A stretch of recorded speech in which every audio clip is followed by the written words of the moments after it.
Despite its religious veneer, Islam can easily be defined and understood by one non-religious word: tribalism. This is key.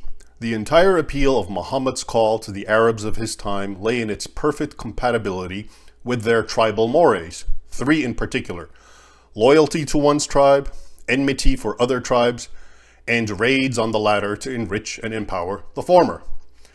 By the way, I understand some of you don't believe Muhammad ever existed. I'll definitely be addressing that down the line, but for now, bear with me and humor me, if only because what Muslims believe is much more important than what actually happened, but which can't be proven one way or another. More anon. Anyway, for 7th century Arabs, and later tribal and pastoral peoples such as the Turks and Tatars, or Mongols, who also found natural appeal in and converted to Islam, the tribe was what humanity is to modern people.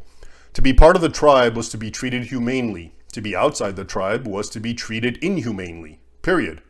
This may be hard for modern people living in the West to understand, but try. Muhammad reinforced this ancient dichotomy of tribalism, but by prioritizing religion over relatives. Thus, in his Constitution of Medina, which he promulgated with various non-Muslim tribes in 622, he asserted that, quote, "A believer shall not slay a believer for the sake of an unbeliever, nor shall he aid an unbeliever against a believer. Moreover, all Muslims were to become, quote, friends one to the other, to the exclusion of outsiders," unquote. Hence the Ummah, which is often translated as Muslim nation, was born.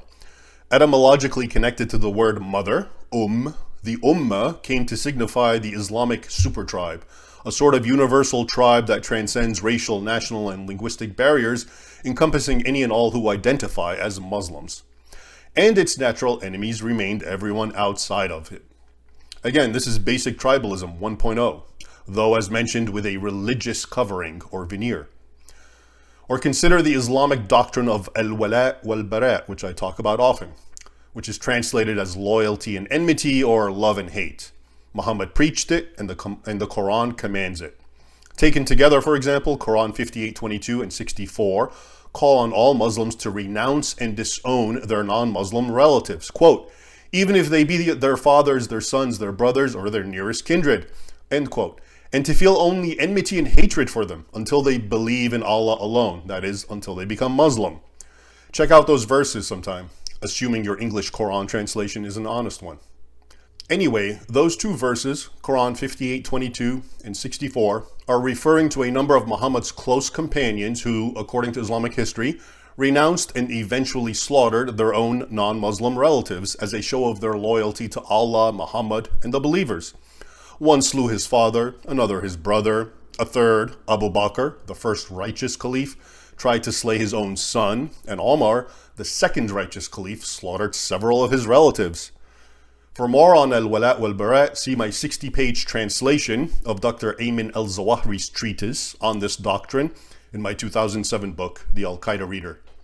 At any rate, from here we come to the natural origin of jihad. Tribalistic blood ties were exchanged for religious ones, thereby dividing the world into two mega-tribes, the believers in one tent and their natural enemies, the non-believers or infidels, in another.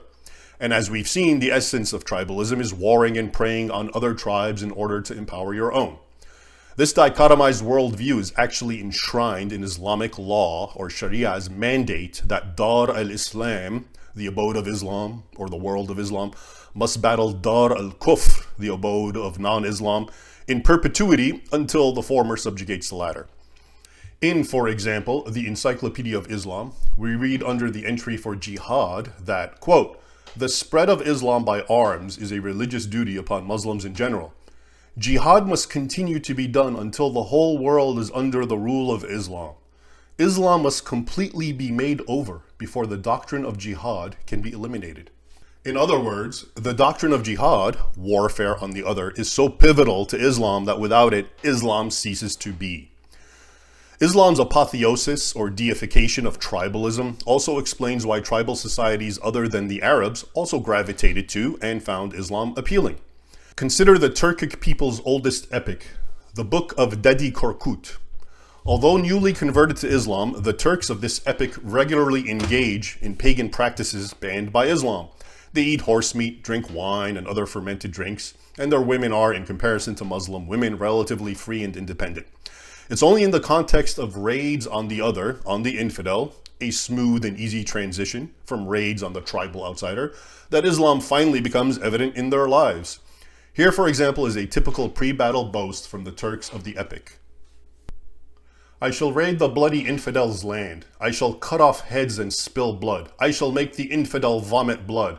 I shall bring back slaves and slave girls. Here is another typical account of these new Turkish converts' pious exploits. Quote, they, the early Turkic converts, destroyed the infidel's church. They killed its priests and made a mosque in its place. They had the call to prayer proclaimed. They had the invocation, or the shahada, recited in the name of Allah Almighty. The best of the hunting birds, the purest of stuffs, the loveliest of girls they selected. Aside from preying on the infidel other, which already came natural to the pre-Islamic Turks, any and all non-violent aspects of Islam, fasting, zakat, pilgrimage, are totally absent from the lives of these earliest Turkic converts, as portrayed in the book of Dedi Korkut. Even so, the older Muslim peoples, the Arabs and Persians, praise the new converts simply because they fight in the way of Allah, waging jihad against the infidels, to quote from several sources. Being committed to the jihad has always gone a long way to exonerate otherwise un-Islamic behavior among Muslims, as if one group of Muslims is saying, well, at least they're doing the hard part, war on infidels, so let's give them a break. It was the same for those Mongols who embraced Islam, the Tatars.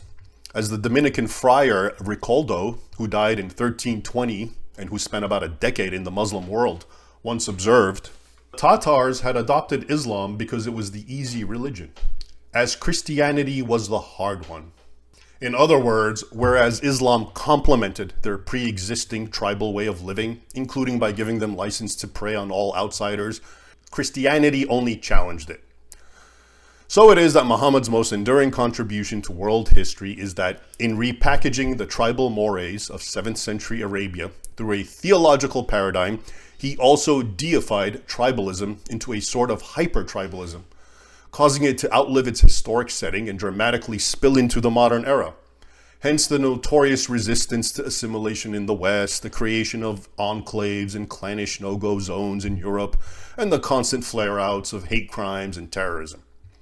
Whereas many world civilizations have been able to break away from, or at least temper, their historic tribalism, this has not been and cannot be so easy for Islam.